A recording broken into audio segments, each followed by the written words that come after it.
So,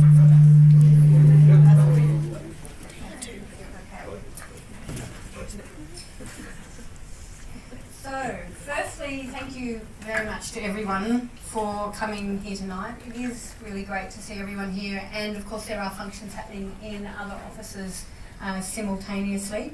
And why we're here to officially launch LINK, L-I-N-K, our LGBTI Inclusion Network. Except I think Canberra's got theirs on Monday, but certainly Melbourne and Brisbane celebrating tonight as well.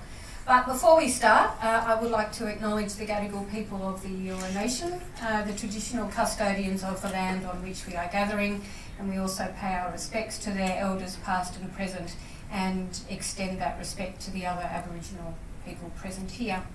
I'm just going to talk for a little bit on diversity and inclusion, and as I hope you all know, it is core to our strategy and success as a business. And it's not simply a nice to have in my mind, and I hope in all of ours, it is a must have. And in particular, the more diverse we are and the more diversity of thought and in our ways of working, the more innovative and successful we will be. And of course, innovation can only exist and flourish when we have the freedom to be our true selves and bring who we are to work. And work must be a place where we feel safe and where we are able to be our best. And I was just saying before, that's, I guess, been a particular learning for me over the last few months. And before, I guess, I was always accepting and of the belief that change would happen naturally and that there was not a need to be active. But the biggest learning, as I said, for me was that you must be active and you can't accept these things passively, and it is actually for all of us to do more, not less. So, in summary, I guess we can't be creative and innovative and a solutions-driven firm if we are anxious and worried and if we don't feel safe. So this is actually about encouraging an open and inclusive environment for all, and this is where it starts. So our focus is on actively promoting and creating inclusion and equality in a way that brings out the best in each other and in the work we do, and in particular in the relationships we have with ourselves and our clients and the broader community. And LGBTI inclusion sits very firmly as one of our key priorities within that strategy. And there's no shortage of evidence as to why this is important. In our 2015 What Counts Diversity and Inclusion survey, 96% of respondents chose to answer the optional question relating to sexual orientation and gender identity, and this compared to 89% of respondents in 2011 diversity survey. And over 8% of respondents to the 2015 survey question identified as LGBTI, and that was up from 6.5% in 2011.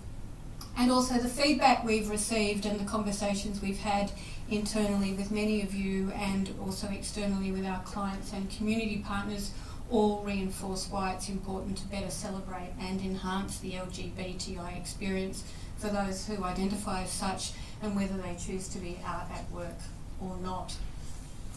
And I received an email during the week in relation to a quote that many of you might have read from Billie Jean King, which was made in the context of, you might remember, the furor over the pay disparity between male and female tennis players, but which I guess is also equally important to LGBTI. And she said this: when you are the dominant group, others are very invisible to you. If you're the non-dominant group, or you know about the dominant group because you have to navigate. The men teed up the world, and we as women or people of colour or people with disabilities, we know a lot about the dominant group.